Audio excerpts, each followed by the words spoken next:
babadde beewerera babadde batwewerera nti bajja twokya ku lunaku olw'okulayira. Wagendako ku poliisi n'owaaba? Saagenda ku poliisi naye nabiwulira kubanga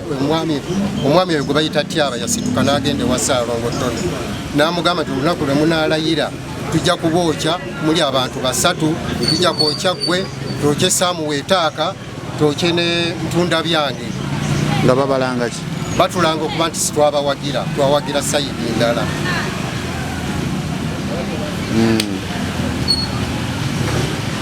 Amanya gange nze Weetaaka Samwiri. Ani? Weetaaka Samwiri ani mutuuze wa wano wa Lusubi.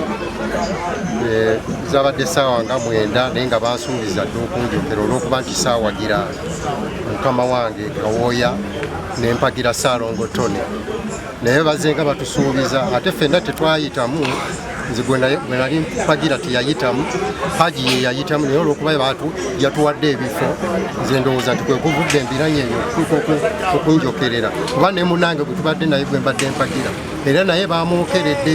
mu kiseera kye kimu ssaawa 9 ngenda omukubirako teno banjokeredde nga naye aŋŋamba nti nange banjokeredde. So n'olw'ensonga eyo bino si byakubuusabuusa Tyaba yennyini yabadde atwewerera ne batabani ba Kawooya bwe batwewerera. Waliwo n'omulala gwe bayita Kajaani oyo akwata ekizindaalo oyo naye abadde atwewerera. Kati nze kino sikiyinza kugamba nti oba gundi abadde nga abyogera mu bantu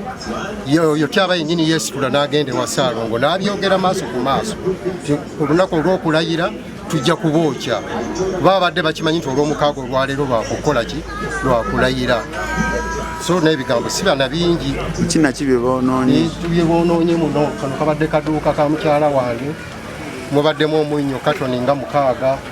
mubaddemu zipampa mubaddemu soda ebintu bibadde bingi ne firiji yiyo yonna yayidde wano wabweru abadde atundirawo ennyaanya obutungulu mukene biki byonna byayidde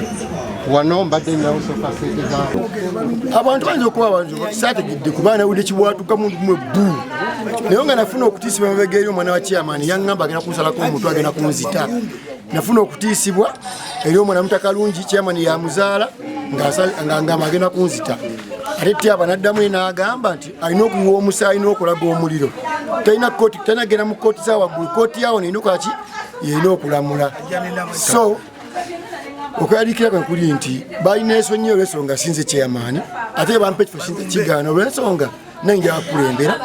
naye nga tulina obumu bw'amaanyi nnyo ku kitundu kyaffe olw'ensonga abantu beekalakaasa bebakulembera okwekalakaasa bajja babakolako ng'abaana b'omukulembeze benyinyinyi bali mu kwekalakaasa bonna Batyaba bamuga bonna bali ku tiko bowulira boogera bonna bali kalungi tebaba bakwatako n'omuntu n'ogwa leka Kajaani naye tebakwata abaana babo tebalina musango ne bateeka mu makomera ne baleka abakola ki abakolera okwekalakaasa. Tulina bawabu abajjanga mugala amaduuka ne tuba ne bantu bakajaani bagamba nga kijja kirala nnyo mugala amaduuka bonna bakira bawalanda nga bakutte bonna emiggo babaleka ne bakwata abantu abatalina musango. So erinnya Ssaalongo Ttone nkubiriza bana gavumenti banne mutuyambe waliso tuli bubi olw'ensonga abantu baffe bali mu kutisibwa okw'amaanyi babakubangano bakuba bamu ne bagoba bakolera babakuba bajja basuubiza bakuba ku kyalo kuno singa baba bafunye stampu ngaawa waddeko emyaka 29. So nsaba bana gavumenti abali eyo mutulwanireko naffe abantu bewansi sasa okufiira ebintu byaffe obulamu bwaffe kutiisibwa tusatuludde ate nga lusi twagajiza ku mutindo gwe twagala guddeko naye lwakuba abantu abagyesibyeko abagamba stampu wetebe tebabeewo ebaga tukyatisa n'otutta kati. So embeera eri wano ewa Lusubi tuli mu mbeera nnungi mukama wange Ssaalongo Ttone abainsuti yali yeesimbyewo kalulu akaggwa akawa ssentebe LC1. Basebo nafunye obuzibu ekiro saa 9 gennyini nalumbibwa abasajja besaategedde ne bakuba ennyumba yange ne bayiwa mu petroli ne banjokerako omuliro naye nga bwayise ennaku 2 nga waliwo omwami omuta Tyaba nga yeewera okuba nti tebujja kugenda kulayira olw'ensonga Chairman gwe baalangirira sinzi ate gwe baalangirira yampa ekifo wampa ekifo naye sina kigaano olw'ensonga ennyo kyanyiriza kuba nabukulembeze nange n'ebinnuma byenjaba okukyusa nga nze omutuuze omu ku Walusubi. So nga yeewera ng'agamba nti singa okula kunaabawo nga nkya tujja kuyiwa omusaayi mujja kulaba omuliro mukulu tyaba gwowulira era yomukakiiko k'omukulu oli so nafunye obuzibu bwekiro ate twalonda olunaku lwaleero enkera waliwo kwekalakase walusubi nemuyita nabagala okwokya ekibanja kyange waliwo omwami Mutakaweesa agamba nti mwemuddako nga ajja kwokya ekibanja kyange awamu alina saluuni ali awo walakira baali bangi bonna nga besoma wa mwezi gumu ne wiikisi 2 yabadde afiiridde mu muliro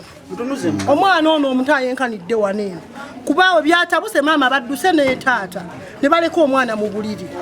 mu kuleka omwana mu buliri badda luvannyuma ng'ekiziriro kigutte bakutte omwana basise mukono we bati yavuddeyo bwati balengejeza mulengejja ne baleka bamujja mu kisenge ne baneebutemu bwa gundi kika kyeyo bannayo n'omwana omuto amabujje yasitaafu tyaba gyokayanira mbu gyokwatidde emyaka 7 sitampu yeeri muki bakuzaala nayo yaze embuuza wava eggeregere ne sitampu eyo wajja buzi wano nze muve ku muganda yange tyaba nze nkulemeddemu nnyo tyaba olw'ensonga mpulira nnyo gwe okufa n'obutanyagwa ojja bbaako kyokola tyaba tweyanza nnyo tweyanzeege era wakikoze zabadde saawa 9 ogw'ekiro muganda yange talina buzibu akulaakulanidde kuno ku Walusubi yajja munaku olw'okuba balaba akulaakulanye okitegeera baagala omumalawo n'abaana be ne mukyala we n'abantu be Walusubi muli babi nnyo ebintu byabufuzi biggwawo ssentebe w'ekyalo ky'e Walusubi Ronald Kawooya amawulire gempulira nga wulidde ku makya nga giso wange ankubira nga makya ekiri ku kyalo kyo nemugambadde sinakimanya nengamba baŋŋambye tubokeze ekibanja kya Ssaalongo Tone Mbaisuuti nemugamba tamala okukinoonyereza kati mbadde ndi awo ne mukyala Mirembe ankubira nga ŋŋamba nti bookeza ewa mukulu Samuel Taaka vaisi wange ate ne bookya ne wa Ssaalongo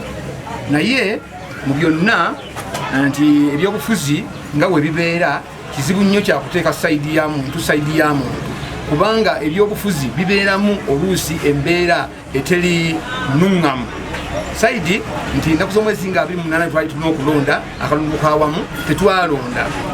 era mu butalonda ne batuwa olunaku olulala n'enkeera ne batuyimiriza enkeera era tetugenda kukola ki tetugenda kulonda kati mu mbeera efaanana bwetyo kyembadde nsaba ab'ebyokulondesa poliisi n'abalala nti waliwo kibakita security ekyo kyo abantu buli omu batizinga bannaabwe ripooti si tuziteekayo nga naye ddala okusingira ddala amawulire agabadde gatambula ennaku ezo nga chifu yajja kuno n'ategeeza n'agamba sitampu agitwala ng'agenda giwa omukulu mulimira kati abantu balina obwongo oluusi obunafu sayidi ne sayidi kati sayidi eno erwana nnyo okulaba nga etwala obuwanguzi bwayo ffe tulwanyisa mateeka era twagenda mu mateeka era tulinda batuwa ssuubi tugenda kuddamu tulonde kuba tetwalonda ffe tetuyinza kwetaba mu bikolwa ng'ebyo siyinza kwetaba mu bikolwa ng'ebyo ate siyinza kukkiriza bantu bange kwetaba mu bikolwa ng'ebyo kubanga era bansaba okubakuulingisa era abantu bakakka mu bulungi naye olwokuba bali abalwana balabe nga batwala akalulu nze ndowooza babe basaale abantu poliisi enoonyereze ejja kuzuula ekituufu kyo nga eyo enoonyereza naye nga okusinziira ku bantu bange ab'e Walusubi sikakasa nti wayinza okubaawo embeera etambula bweti wabula sayidi yeeri